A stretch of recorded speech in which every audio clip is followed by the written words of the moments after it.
Hi guys, I'm very happy because you're watching my video. If you like my video, please subscribe for further videos.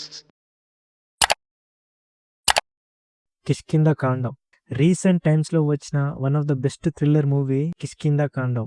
ఈ movie budget 7 crores, but ఈ movie 75 crores ని collect చేసింది. మూవీలో ఎలాంటి commercial elements ఉండవు.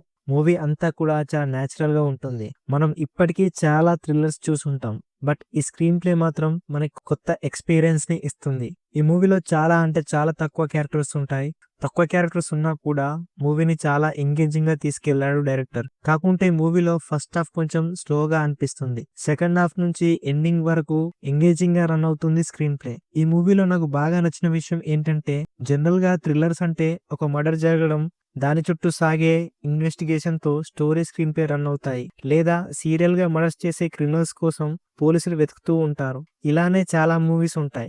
General గా ఇలాంటి genres లో ఒక్క ఫైట్ సీన్ అయినా ఉంటుంది, కానీ ఈ సినిమాలో ఒక్క ఫైట్ ఉండదు, అలాగే ఒక్క సాంగ్ కూడా ఉండదు. అవి లేకుండా సినిమా తీయడం అంటే నాట్ ఏ ఈజీ జాబ్. నిజంగా ఈ మూవీ డైరెక్టర్ ని మనం అప్రిషియేట్ చేయాలి. ఇక ప్లాట్ విషయానికి వస్తే, ఈ స్టోరీ మొత్తం ఒక తండ్రి, అతని కొడుకు, కోడలు, ఈ 3 క్యారెక్టర్స్ చుట్టే తిరుగుతుంది. కొత్తగా మ్యారేజ్ అయిన అపర్ణ కనిపించకుండా పోయిన తన హస్బెండ్ ఫస్ట్ వైఫ్ సన్ తిరిగి రావాలని కోరుకుంటుంది. అలా జరిగితే తన హస్బెండ్ హ్యాపీగా ఉంటాడని తను ఫీల్ అవుతుంది. అయితే ఈ మ్యాటర్ లో తనకి తన మామగారి పైన డౌట్ వస్తుంది. ఇదే పాయింట్ మీద ఫస్ట్ హాఫ్ అంతా నడుస్తుంది. అపర్ణకి తన మామగారి పైన ఉన్న డౌట్స్ కి కొన్ని ఎవిడెన్సెస్ దొరుకుతాయి. ఎవిడెన్సెస్ తనని ఎలా ఇన్ఫ్లుయెన్స్ చేశాయి అనే ప్లాట్ తో సెకండ్ హాఫ్ రన్ అవుతుంది. మూవీలో ఇంకా కొన్ని క్యారెక్టర్స్ ఉంటాయి, అవి సిచ్యువేషన్ బట్టి వస్తుంటాయి. మామగారి మెమరీ లాస్, పిల్లాడు కనిపించకుండా పోవడం, గన్ మిస్ అవ్వడం అనే పాయింట్స్ ని ఒకదానికొకటి లింక్ చేశాడు డైరెక్టర్. స్క్రీన్ ప్లే రన్ చేసిన విధానం ఇంట్రెస్టింగ్ గా ఉంటుంది. మూవీ క్లైమాక్స్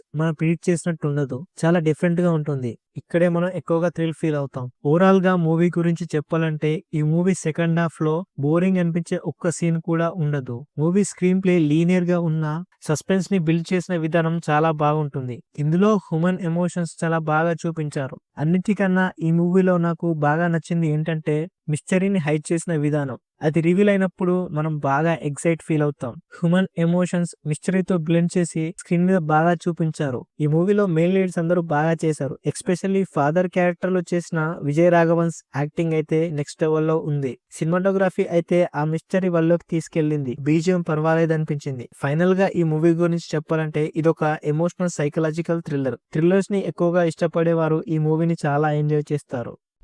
గైస్, ఇది కేవలం నా ఒపీనియన్ మాత్రమే. ఏ మూవీని కించపరచడం, తక్కువ చేసి మాట్లాడడం నా ఉద్దేశం కాదు.